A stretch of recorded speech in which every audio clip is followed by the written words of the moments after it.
Kuya, ilang taong ka na, kuya? 11 po. Ay, 11.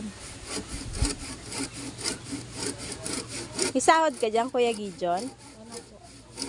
Very good. Kain lang, ano? At saka, happy ka dyan, kuya, sa paglalagare? Opo. First time mo, kuya? Magaling magturo si mami?